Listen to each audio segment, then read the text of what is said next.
নবীজি দুনিয়াতে আসবে। হযরত আলিমাতুস সাদিয়া রাদিয়াল্লাহু আনহা বলেন, আমি সুদূর তায়েফ থেকে নবী আনার জন্য আমি মক্কায় গেলাম। আমি জানতাম না সে আখিরি নবী হবে, আমি বুঝতাম না আমি নবী আনতে যাচ্ছি। কিন্তু আমার গাধাটা ছিল দুর্বল, আমার উটের কোনো দুধ ছিল না, আমার ঘরে কোনো খাবার ছিল না, আমার শরীরটাও শুকায় গিয়েছে, আমার বাচ্চাটা না খেয়ে রাত্রিবেলা কান্দে। ওই অবস্থায় স্বামী আর স্ত্রী দুইজন ধীরে ধীরে যাইতে লাগলাম। আমার গাধাটা দুর্বল ছিল, ঝিমে ঝিমে গাধা যাচ্ছে, খাবার নাই, তায়েফের জমিন শুকায় গেল, বৃষ্টি নাই, দুর্ভিক্ষ লেগে গেছে। হযরত হালিমা বলেন, দুনিয়ার মানুষে আমি সবার পিছনে চললাম, সবার পিছনে পড়ে গেলাম। মক্কায় যেয়ে দেখি সব বাচ্চা কাচ্চা নিয়ে ধনীরা চলে গেল, কোনো ধনী ব্যক্তির ঘরে কোনো বাচ্চা নাই, মক্কা খালি হয়ে গেছে। জিজ্ঞেস করলাম কি কোনো বাচ্চা নাই? একজন বলল, হ্যাঁ, একটা বাচ্চা মাত্র ঘরের মধ্যে আছে, সে এতিম।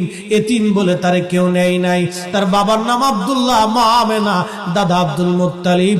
বাবা দুনিয়ায় বেঁচে নাই বিদায় কোনো মানুষ তাকে নেয় নাই। হালিমা, তুমি সেই নবী, তুমি সেই বাচ্চাটাকে নিতে পারবা, তবে হালিমারে বিনিময়ে কোনো সম্পদ পাইবা না, বিনিময় কিছু পাবা না, বিনিময় কিছু পাবা না। আহা, নবীকে যারা ভালোবাসেন দুনিয়ার বিনিময়ের আশা করা যাবে না, আল্লাহর ভালোবাসার আশা করা লাগবে। কথা বলেন ঠিক কিনা? হালিমাতুস সাদিয়া দেখে বলে, স্বামীরে, ছেলের বাবা নাই, গরিব, সন্তানটাকে নিলে পয়সা পাবো না। আপনি তো জানেন আমাদের ঘরে অভাব, দুর্ভিক্ষ, কি করতে পারি? তখন হালিমাতুস সাদিয়ার স্বামী ডেকে বলে, হালিমারে, একবারে কি শূন্য ফিরে যাব? চলো একটা বার ওই শিশু সন্তানের চেহারাটা দেখে আসি, নেই বা না নেই পরে দেখা যাবে।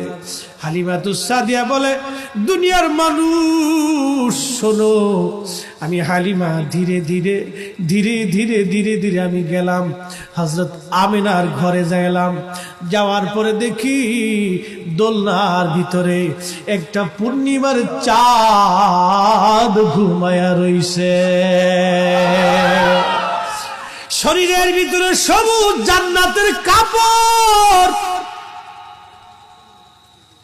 শরীর মুবারকে সবুজ জান্নাতের কাপড়, পিঠ মুবারকে সাদা জান্নাতের রেশমি কাপড় দিয়ে নবীজিকে পেঁচিয়ে রাখা হয়েছে। এত দামি সুঘ্রাণ আসতেছিল আমার নাকে। আহা, আমি সুন্দর চেহারা দেখে আমি হালিমা পাগল হয়ে গেলাম।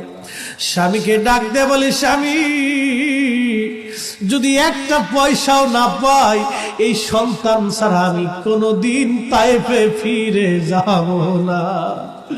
আমি হালিমা এই সন্তান ছাড়া খালি হাতে ফিরে যাব না।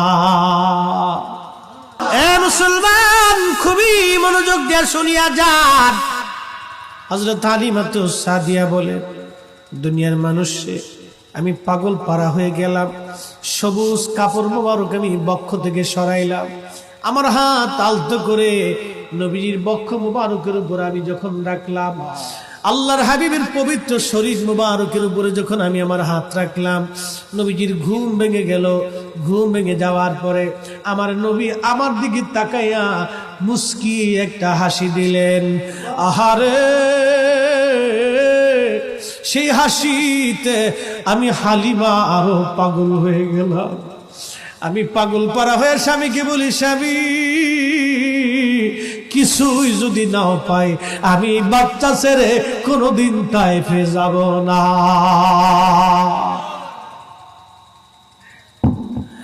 হযরত হালিমাতুস সাদিয়া পাগল পারা হয়ে গেলেন।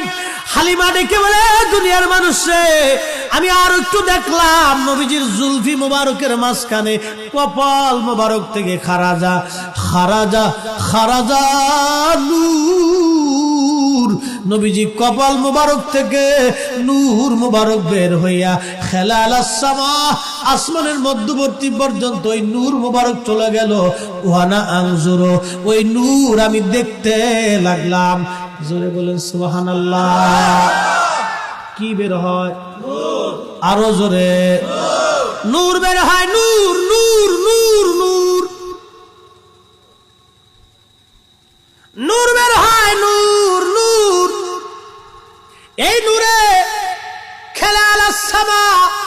আসমানের মধ্যবর্তী জায়গা পর্যন্তই নূর চলে গেল। নবীজির কপাল মোবারক থেকে নূর বের হয়ে আসমানের মধ্যবর্তী পর্যন্ত নূর চলে গেল। হালিমা বলেন আমি দেখতে লাগলাম, বিস্ময়ে অবাক হয়ে দেখতে লাগলাম আমি। তারপর ওই কপাল মোবারক আমি হালিমা চুমা লাগাইলাম। চুমা লাগাইয়া আমি আমার কোলের মধ্যে নবীজিকে নিয়ে নিলাম। যখন আমি আমার বুকের মধ্যে নবীকে নিলাম, আমি ছিলাম দুর্বল, নবীকে কোলে নেওয়ার সঙ্গে সঙ্গে হয়ে গেলাম সবল। আমি মুমিনদের উপরে নিয়ামত দান করেছি, নিয়ামত আমি আল্লাহ মুমিনদের উপরে আমি দান করেছি। ইয বা'আসা ফীকুম রাসূলাম মিনকুম রাসূলাম মিন আনফুসিকুম আনফুসিহিম, আমি তাদের ভিতর থেকে একজন রাসূলকে তাদের মাঝে পাঠিয়েছি।